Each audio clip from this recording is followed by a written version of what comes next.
E quase na abertura dos portões da Expo Inter 2024, queremos ouvir um representante do setor de máquinas agrícolas com mais de 40 anos de vivência no segmento e que hoje é CEO da Fiergs, o Paulo Hermann. Seja bem-vindo à Granja na TV.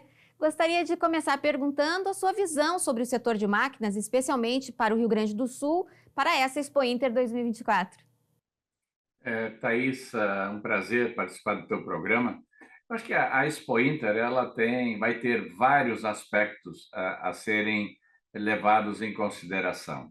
O primeiro é a Expo Inter da retomada, é a Expo Inter de olhar para frente, é a Expo Inter de levantar, sacudir a poeira e dar a volta por cima. Então, ela é muito emblemática nesse sentido. É uma Expo Inter em que a gente vai, de novo, reunir as forças para seguir em frente. Esse é o primeiro aspecto. Com relação ao resultado da feira, sempre se espera um resultado bom. Se vai ser melhor ou pior do que no ano anterior, só no momento é que nós vamos perceber, mas a gente tem expectativa, já que a gente vem de anos deprimidos aqui em termos de venda, 21, 22, próprio 23 principalmente, foram anos deprimidos, primeiro semestre de 24 também. A esperança é que a gente consiga fazer uma boa carteira de pedidos, já que o plantio da próxima safra se avizinha e não se planta mais com as mãos, é preciso equipamento, e se não foi comprado nos anos anteriores, significa que os agricultores terão que fazer uma renovação dos equipamentos que têm nas suas propriedades. O senhor vem sendo um crítico no que diz respeito ao Plano Safra e na questão de aquisição de máquinas e equipamentos agrícolas. O senhor acredita que o anúncio feito pelo governo federal agora em junho possa dar um ânimo aos produtores, especialmente para os gaúchos? Olha, eu acho que a gente tem que entender que o problema das cheias foi muito sério, e não dá para, vamos dizer assim, minimizar o problema. E, nesse sentido, o que os agricultores estão buscando é exatamente aquilo que lhes foi prometido nas diversas visitas que foram feitas para ver o tamanho da catástrofe. Então, eu sou solidário com esses movimentos. Com relação ao Plano Safra em si, eu acho que a gente tem que entender que ele não é ruim, ele é bom como ideia, como conceito, mas ele peca na medida em que ele é transformado num ato político. O Plano Safra não deveria ser transformado em ato político, mas sim um ato de fomento, de apoio à agricultura. E, nesse sentido, ele falha, porque ele endereça recursos, né, para áreas que talvez não sejam as mais prioritárias, e áreas prioritárias como, por exemplo, a irrigação e a armazenagem, a construção de estruturas de armazenagem, essas ficam sempre com recursos muito aquém do necessário para se ter para se que ofereça ao agricultor mais proteção. Vou dar dois exemplos, Thaís, que ilustram bem esse meu pensamento. O Rio Grande do Sul perdeu, nas últimas secas que teve, algo em torno de 65 bilhões de reais. É um dinheiro que poderia ter entrado, poderia estar circulando na economia, gerando emprego, gerando renda, gerando impostos, e simplesmente ele evaporou por falta de água, né? Quando nós estamos em cima do aquífero Guarani, que é o segundo maior aquífero do mundo. Então, aqui falta uma estratégia determinada para se fazer irrigação. O Brasil irriga tão somente 10% da sua área plantada, né? Então, aqui, por isso que eu sempre me refiro de que o plano ele tem uma boa intenção, mas uma má execução, porque a intenção é boa de ajudar, mas a execução ela é política e não foca nas prioridades que realmente precisam ser atendidas. Vou dar um outro exemplo, só para não deixar a questão no ar. Questão da armazenagem propriamente dita.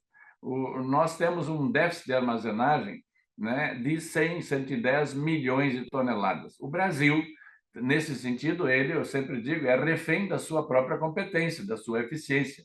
Nós colhemos 300 milhões de toneladas e temos silos para armazenar capacidade estática de 200 milhões. né? Então, o que faz essa diferença? Essa diferença força o agricultor a vender o seu produto no pico da colheita, quando os preços estão mais baixos, quando o prêmio no porto é negativo e quando os fretes estão mais elevados. Tivesse um sistema de armazenagem, né, a nível de propriedade, e nesse sentido o Brasil só armazena 15% do que produz, enquanto que os Estados Unidos, só para pegar um país de referência, armazena 65% dentro da propriedade.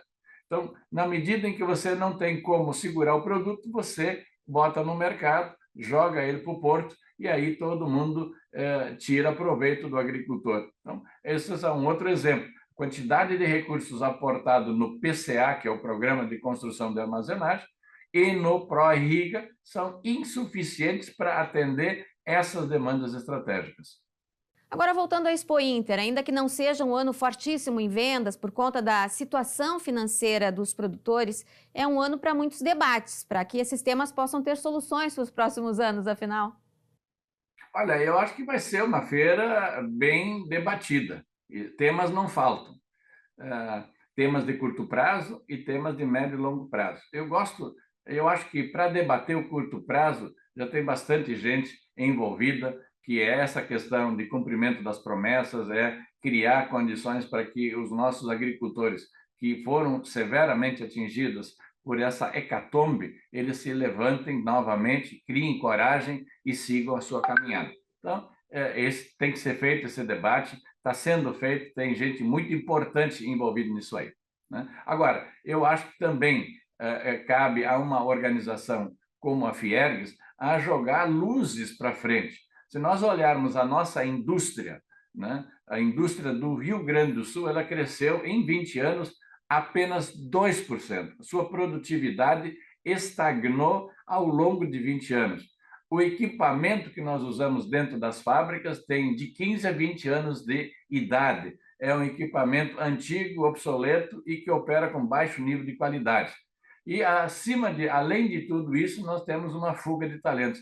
Então, em cima desses temas, que são temas estruturantes, são temas que precisam ser encarados concretamente e não apenas em narrativas e discursos, é que a Fierg está colocando a sua energia e vai, nos próximos meses, apresentar planos bem concretos para que a gente possa investir nesse campo da competitividade. Nós ficamos para trás de vários estados e Santa Catarina é um exemplo que tem mostrado grandes avanços em termos de eficiência, em termos de competitividade. E esse plano vai mexer bastante com o setor de máquinas agrícolas, já que o Rio Grande do Sul é protagonista, né, Herman? Exatamente. O Rio Grande é responsável por 60% das máquinas produzidas no Brasil e elas são fundamentais para que nós possamos aumentar a competitividade. Agora, você traz uma questão interessante. Desde o ano 2000 que existe um programa chamado Moderfrota.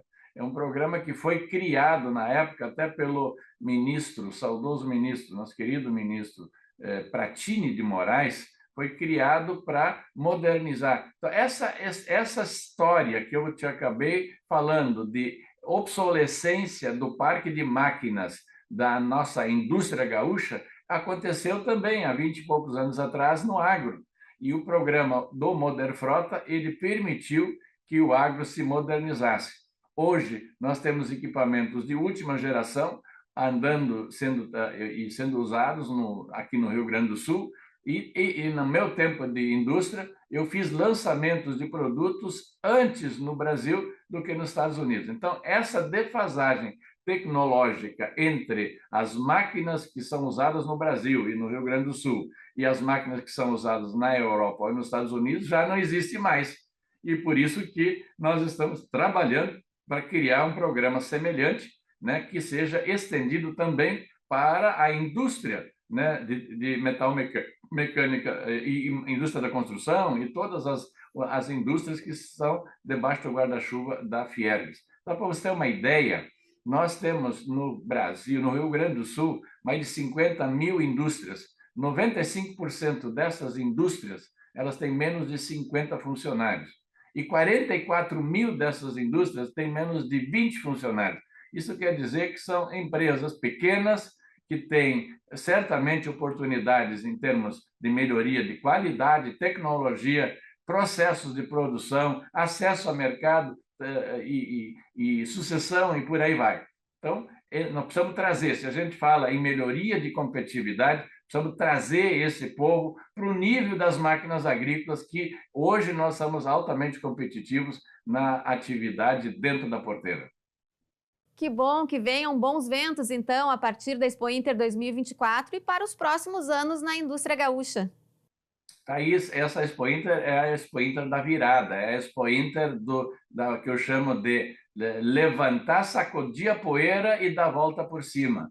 Existe, obviamente, um tema de curto prazo, mas o Rio Grande é forte demais. Nossa etnia, nosso povo foi criado na raça, na bravura, para ficar se lamentando eternamente. A enxurrada já veio, fez o estrago, levou vidas, mas ela foi. Agora nós precisamos continuar, a vida que segue. E nós precisamos trabalhar para que a gente continue na nossa atividade econômica, mas de maneira competitiva, e não fazendo uma atividade, né, primitiva ou extrativista, voltada com os olhos para o passado. A Fiergs está firmemente empenhada em trabalhar na questão da inovação, da competitividade, da retenção dos nossos talentos. Não é possível que nós possamos assistir passivamente à perda de 700 mil talentos, Thaís, que saíram do Rio Grande e foram embora por falta de oportunidade, por falta de planos mais agressivos na melhoria da competitividade da nossa indústria. Obrigada pela participação. Muito obrigado pelo convite.